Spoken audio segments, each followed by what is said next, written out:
você seja essa luz que o Alisson estava falando aqui. Que o Senhor coloque a mão dele sobre cada um de vocês. E que tudo que vocês fizerem, tudo que vocês falarem, seja conforme a vontade do Senhor. Amém? Existe muita, muita vida nessa juventude. E existe muita, muita vida quando eu olho nos olhos de cada um. E também quando eu olho nos olhos de vocês. Existe muito propósito ainda para acontecer. Existe muita palavra para dar.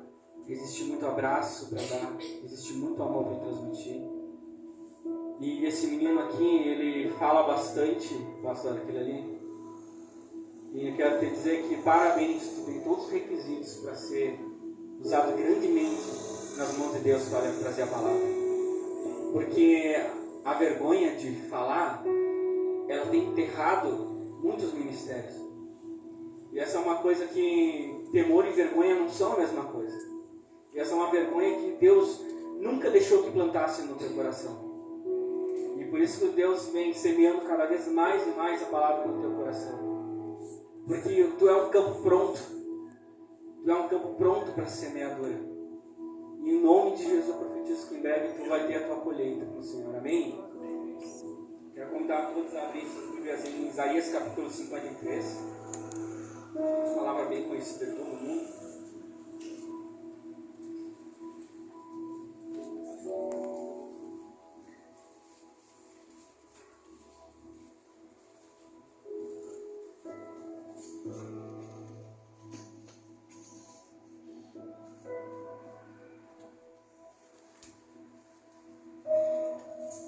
Isaías capítulo 53, versículo 1.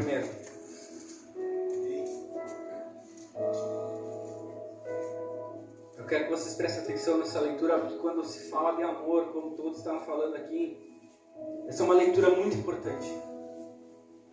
Essa leitura é a predição, é a profecia do profeta Isaías sobre alguém grandioso que estava por pisar nessa terra. A palavra diz: quem creu na nossa pregação e a quem foi revelado o braço do Senhor, porque foi subindo como renovo perante ele e como raiz de uma terra seca. Não tinha aparência nem formosura. Olhamo-lo, mas nenhuma beleza havia que nos agradasse. Ele era desprezado e o mais rejeitado entre os homens, homem de dores e que sabe o que é padecer. E como um de quem os homens escondem o rosto, ele era desprezado, e dele não fizemos caso. Certamente ele tomou sobre si as nossas enfermidades e as nossas dores, levou sobre si. E nós reputávamos por aflito, ferido de Deus e oprimido. Mas ele foi transpassado por causa das nossas transgressões e moído pelas nossas iniquidades. E o castigo que nos traz a paz estava sobre ele, e pelas suas pisaduras nós fomos sarados. Repita comigo: e pelas suas pisaduras nós fomos sarados. Pode sentar, dando glória a Deus. Amém ou não amém? Amém! Todo mundo conhece Isaías como um profeta messiânico. Que predisse a vinda de Jesus Cristo, a vinda do Messias. E dentro desse versículo aqui dentro desse capítulo eu encontrei essa estrofe do versículo 5, que diz: e pelas suas pisaduras nós fomos sarados, pelas suas feridas nós fomos sarados. Algumas Bíblias dizem pelas suas chagas nós fomos sarados, mas a tradução mais popular é pelas suas feridas nós somos sarados. E remetendo a isso, a gente vai lá no cenário da crucificação de Jesus. O então Messias, o Filho de Deus, enviado sem formosura, o desprezado, o homem que arrastou multidões por causa da sua sabedoria, o homem que não importava quem, mas quando alguém encontrava ele, Jesus, ele mudava a vida da pessoa para sempre.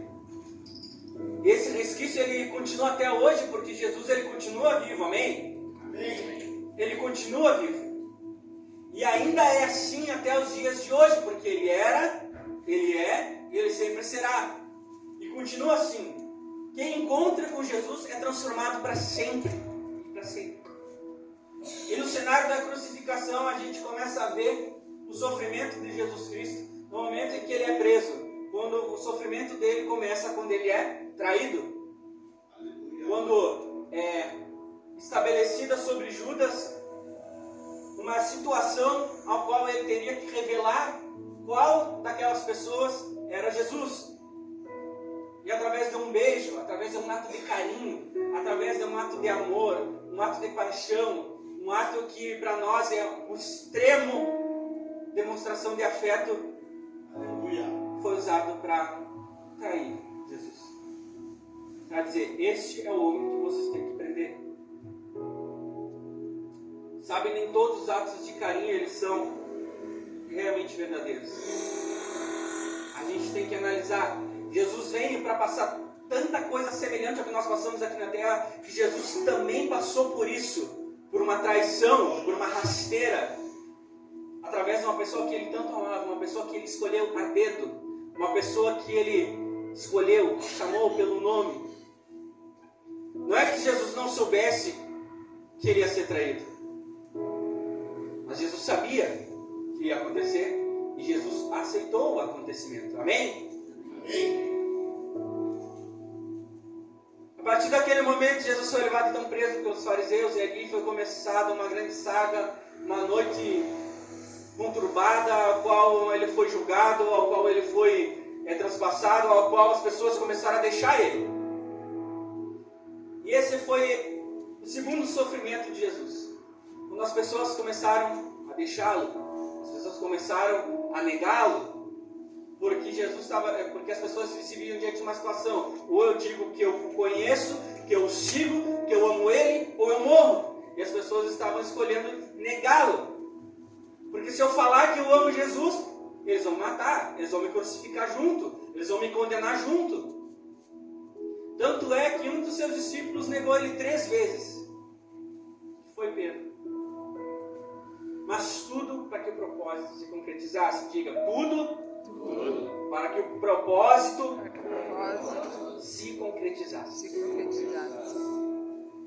Naquele momento Jesus foi levado diante da autoridade, o governante daquele lugar, o governante romano. E ele foi sentenciado a ser açoitado. E ali ele foi açoitado, irmãos. E o açoitamento romano, ele era cruel. O açoitamento romano, Roma era conhecido por um império que não tinha compaixão. Por onde Roma passava, Roma incendiava, Roma feria, Roma deturpava famílias e nações inteiras em troca de poder. Eles estavam diante daquele que tinha todo o poder nos céus e debaixo da terra. E naquele momento Jesus deixou a humanidade dele aflorar e se deixou ser ferido. E nesse momento começa a acontecer o que Isaías estava falando.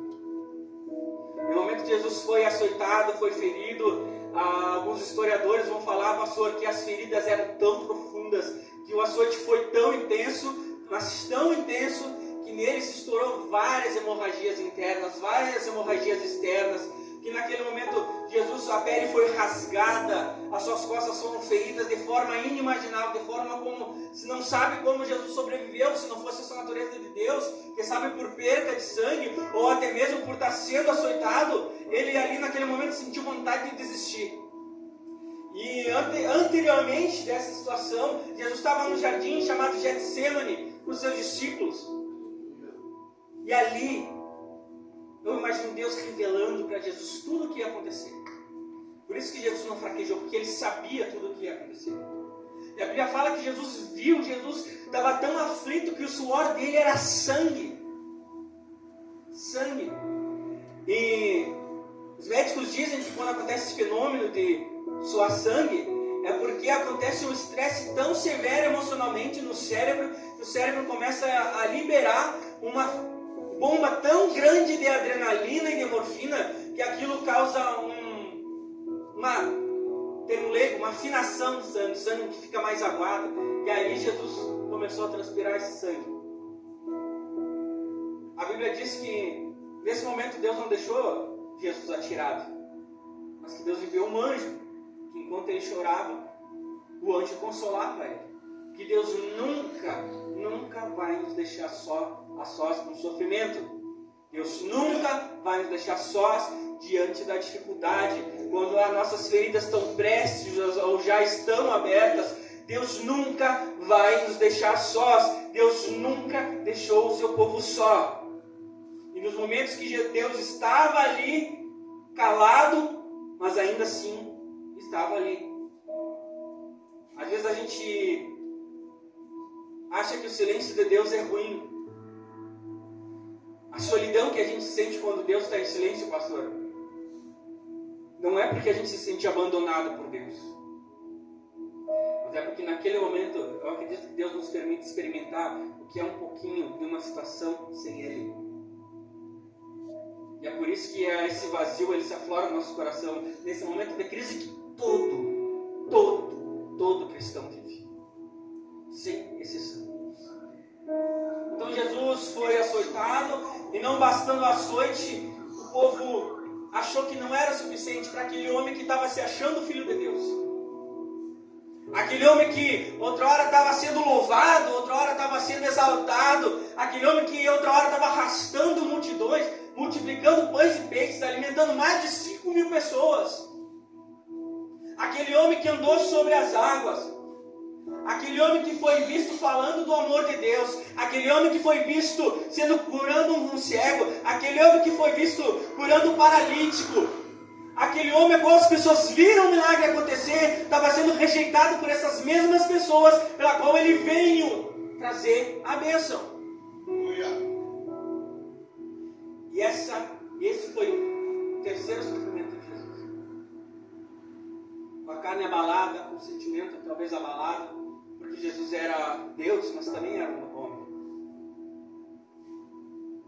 Naquele momento ele viu o povo pelo qual ele veio negar ele, cuspir nele, sujar ele, macular o corpo dele. Mas eu imagino Jesus nesse momento pensando, fechando os olhos, dizendo: Senhor, é tudo para que o propósito se cumpra. E o sangue de Jesus rolou e o povo achou que não foi suficiente. Não basta só açoitar Jesus, não. Quantas vezes a gente açoita Jesus com os nossos pensamentos, com os nossos olhares, com as nossas palavras? Sabe quando a gente peca? Quando a gente peca sabendo que é pecado, pior ainda, nesse momento a gente está desprezando o sacrifício de Jesus. Porque uma coisa é tu pecar sem saber que é pecado, mas quando tu peca com a satisfação no olhar, sabendo que aquilo é errado, mas mesmo assim tu deixa a tua carne te dominar, naquele momento tu está desvalorizando o sacrifício de Jesus. Está desvalorizando cada açoite, cada palavra de ódio, cada segundo em que ele ardeu em dor. E é com esse temor, é por isso que eu estou falando isso, porque esse temor tem que estar plantado no nosso coração para que a gente não venha cometer esse erro. Que a gente venha se desviar. Sabe, quando vier a oportunidade, a bandeja, o inimigo para te pegar, tu fecha os olhos e começa a lembrar de Jesus e pensar: Jesus, eu não vou desvalorizar aquelas chibatadas, Jesus, eu não vou desvalorizar aqueles cravos nas tuas mãos. Jesus foi crucificado, então, a pedido do povo, foi trocado antes disso. O povo se viu diante de uma escolha. Quem vocês querem libertar?